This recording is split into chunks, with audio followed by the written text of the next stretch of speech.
Spent 10 years caring for my parents after they promised me the family house. They secretly gave it to my brother who never helped. I'm writing this from my new apartment. It's nice. 2 bedrooms, updated kitchen, a balcony that overlooks a small park. I bought it 6 months ago with settlement money from a lawsuit against my own parents. If that sentence doesn't tell you everything about how my life went wrong, nothing will. I'm 37 years old. For the last 10 years, I lived in my childhood home taking care of my elderly parents. I gave up my career, my relationship, and most of my 30s. They promised me the house would be mine someday, compensation for the life I was sacrificing. 3 months ago, I discovered they'd secretly transferred it to my older brother. He's 42, lives 4 states away, makes over $200,000 a year, and visited maybe twice annually. I found out by accident. And everything fell apart. Let me start from the beginning, because you need to understand how deep this goes. The foundation, a lifetime of second place. My brother was always the golden child. I don't say that with bitterness, it's simply fact. He was smarter, more athletic, more charming. He brought home straight A's while I struggled with C's. He was captain of the debate team while I quit track after sophomore year. He got into an Ivy League school. I went to state college. My parents didn't hide their favoritism. They didn't even seem aware of it. When my brother graduated summa cum laude, they threw a party with 50 guests. When I graduated, we went to dinner at Applebee's. Your brother set such a high bar, my mom said, like that explained everything. I spent my 20s trying to prove myself. I got a decent job in IT project management. I was good at it, organized, reliable, the person who made sure things actually got done. I got promoted twice in 3 years. I had a girlfriend I loved, friends I saw regularly, a small apartment downtown that felt like mine. Then my dad had his stroke. He was 67. It happened on a Tuesday morning, while he was getting the newspaper.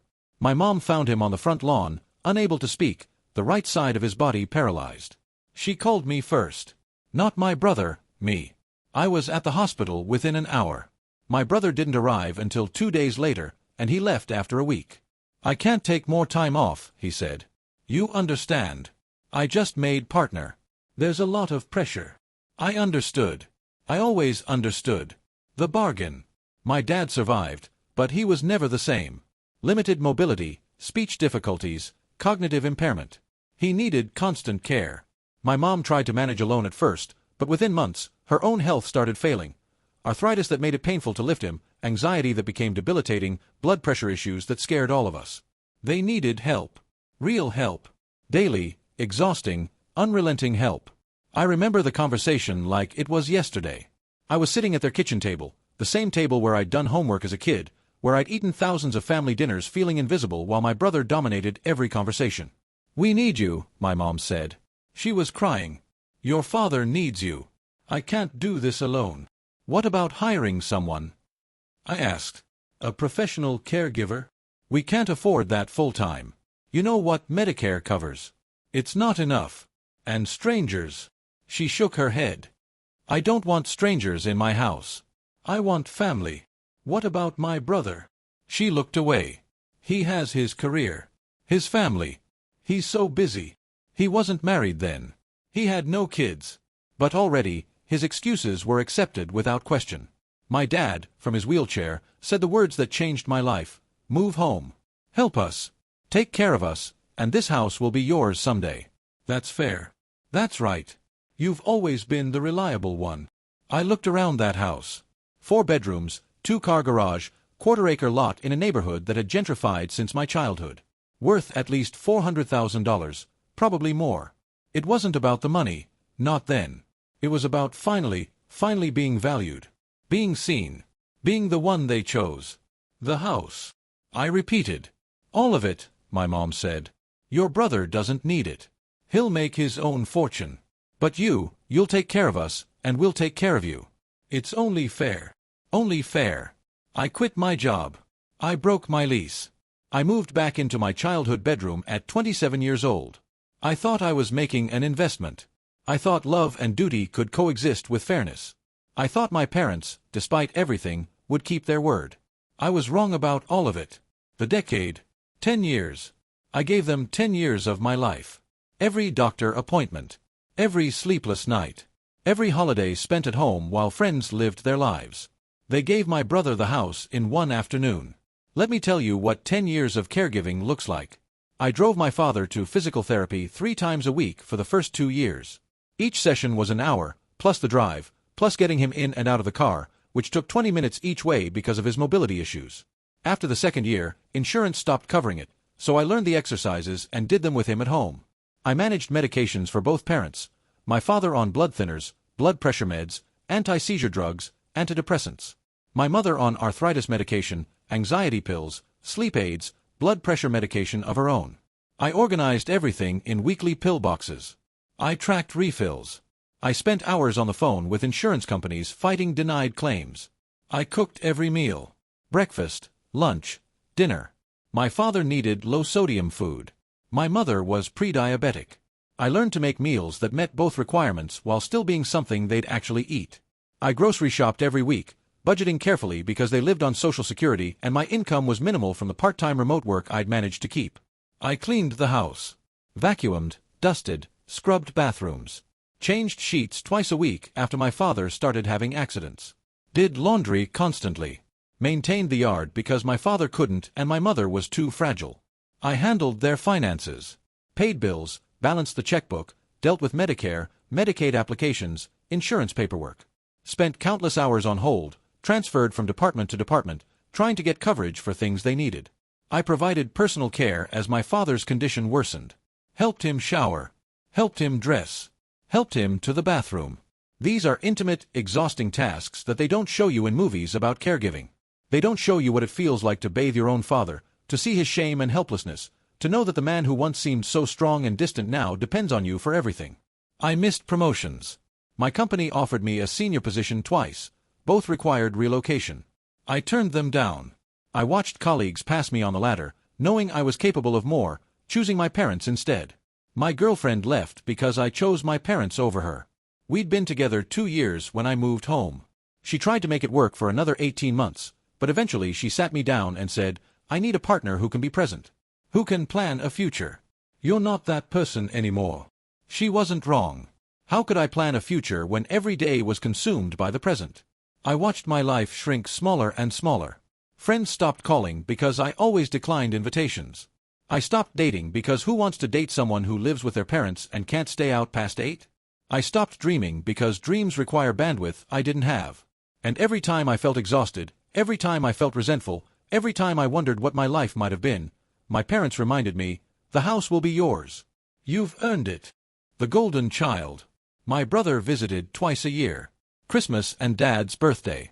Showed up with expensive gifts, stayed for dinner, left. Let me describe a typical visit.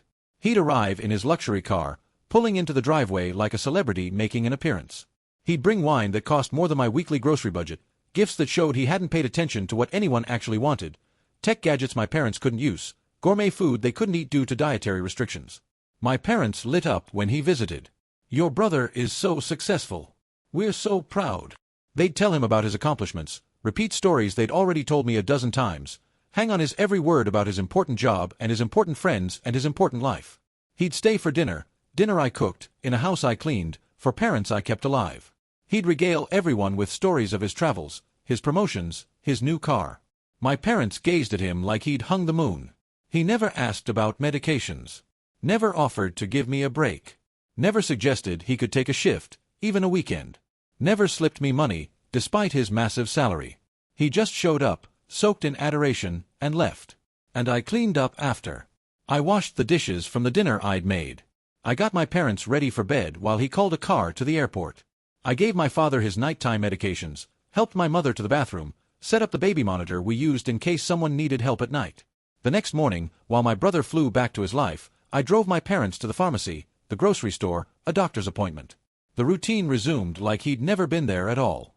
Except my parents would talk about his visit for weeks. How wonderful it was to see him. How proud they were. How much they missed him. They never talked about me like that. I was furniture. Essential, but not worth remarking on. Update 1. The discovery. 3 months ago, I found out the truth by accident. I was helping my mom with paperwork, something I did constantly, sorting through the endless mail, filing insurance documents, organizing records. She'd asked me to find a specific document from her file cabinet, something related to Medicare. Digging through folders, I found an envelope from an attorney. Inside, documents showing the house had been transferred to my brother's name. Dated 3 months earlier. Signed by both my parents. Notarized. Legal. Final. I stared at those papers for what felt like hours. The words blurred. My hands shook. I asked my mom. She got nervous, wouldn't meet my eyes, started straightening things on the counter that didn't need straightening. "Your father decided," she said finally. "Your brother needs it more. He has children now. You know he got married last year, and they're expecting. You understand." "I gave up 10 years," I said. "You promised." "A promise isn't a contract. Your brother is struggling. He makes $200,000 a year. He has expenses. A mortgage. Soon a baby. And you're single. You don't need a big house. I'm single because I stayed here. Because I gave everything to you. Because the girlfriend I loved left when I chose you over her." I didn't say any of that. I couldn't speak. Update 2. The confrontation. I confronted my father that evening. He was sitting in his wheelchair by the window, watching the neighborhood like he did every afternoon. The man who'd had the stroke, who'd needed me to bathe him, who'd held my hand and thanked me through tears on his hardest days. He looked at me coldly when I asked about the house. "It's my house. I can do what I want with it. You promised me. Both of you. You said. Your brother has a family to think about. He has children coming. You're single. You don't need a big house. I'm single because I stayed here taking care of you." He shrugged. Actually shrugged. "No one asked you to. No one asked you to. 10 years. 10 years of sacrifice. And no one asked you. They asked. They begged. They promised. And then they pretended none of it happened." I called my brother that night. I needed to hear his side, needed to understand how this had happened. He laughed. "Maybe you should have been smarter," he said. "I didn't ask for it, they offered. Not my fault you played nurse for a decade. You never helped. Not once. Why would I? You had it handled. Thanks for that, by the way. Made my life much easier. The house was supposed to be mine." Supposed to be. Nothing's supposed to be anything. You want something, you make sure you get it in writing. That's business 101. Guess they didn't teach that at state school. He laughed again. Laughed. My brother laughed while I stood in the kitchen of the house I'd maintained for 10 years, the house that was no longer mine, would never be mine. I spent 10 years earning love from people who were never going to give it. Those words came to me later, but in that moment, I just felt hollow. Like someone had scooped out my insides and left only the shell. Update 3. The departure. I moved out the next day. I packed everything I owned, which wasn't much, after a decade of minimizing my life, and I left. Found a small apartment, month-to-month lease, in a complex across town. 1 bedroom, cheap carpet, neighbors who fought at midnight. It was the most freedom I'd felt in 10 years. My parents were shocked. My mother called before I'd even finished unpacking. "Who will take care of us? Call your other son.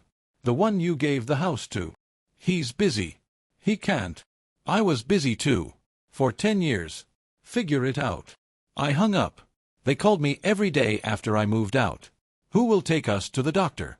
Who will cook? Who will help your father to the bathroom?" The same people who said I wasn't worth a house suddenly couldn't live without me. I didn't answer. Let the calls go to voicemail. Let them pile up, dozens of them, increasingly desperate. Let them understand, finally, what I had been worth.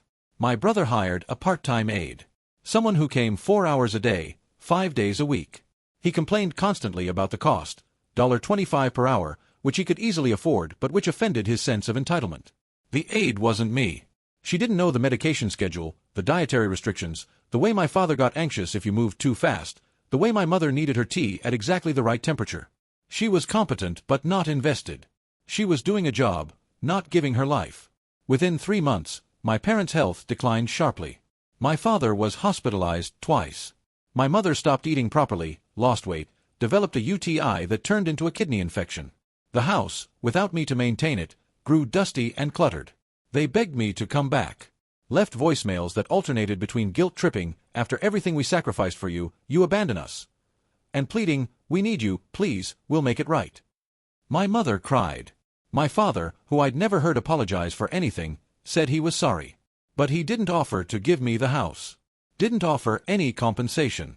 Just wanted me to come back. To keep giving. To accept crumbs again. I didn't go back. Update 4. The legal path. I consulted an attorney.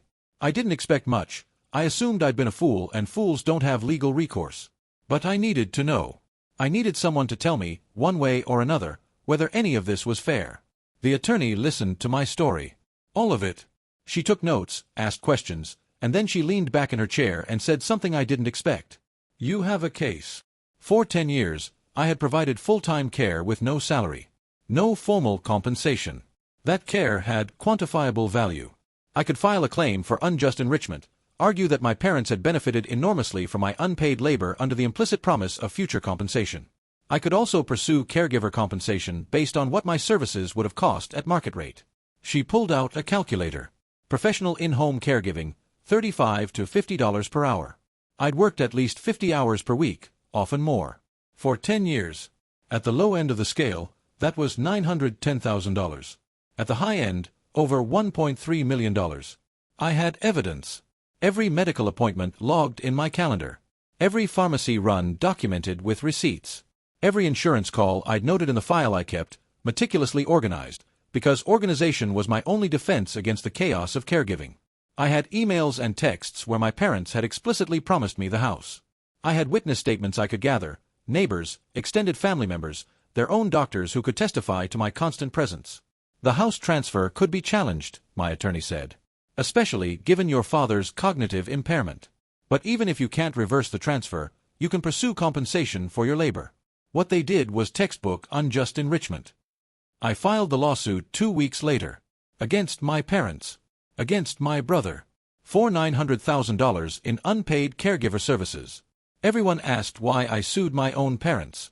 I asked why my own parents lied to me for 10 years. Nobody had an answer for that.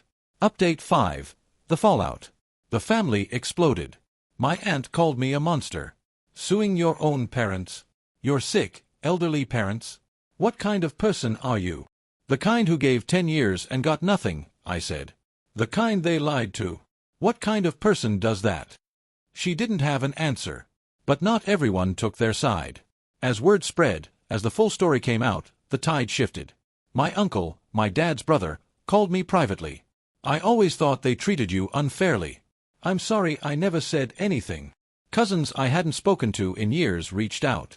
They'd seen it too, the way my parents diminished me, dismissed me, while elevating my brother.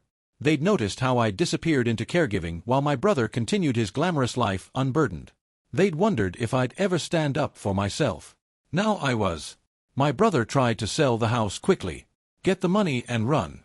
But my attorney had anticipated that we'd filed for a lien on the property. He couldn't sell while the lawsuit was pending. He was stuck, furious, calling me with threats that I documented and forwarded to my attorney.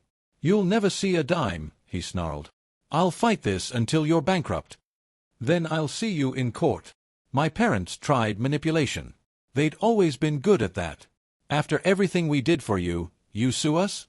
We raised you. We fed you. We loved you. After everything I did for you, you gave my inheritance to someone who did nothing. You lied to me. For 10 years. We're old. We're sick. You're killing us with this stress. You seemed healthy enough when you visited that attorney. When you signed those papers in secret. When you decided I was worth nothing. They didn't have an answer for that either. The resolution. The case went to mediation after 8 months. Both sides' attorneys recommended it. A trial would be expensive, exhausting, and uncertain. Better to negotiate. I sat across a conference table from my parents and my brother for the first time since I'd moved out. My father looked smaller, older. The decline I'd delayed for a decade was accelerating now that I was gone.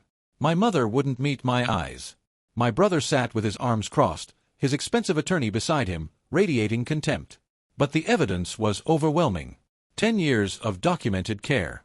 Calendar entries, medical records, emails, texts. The explicit promises in writing.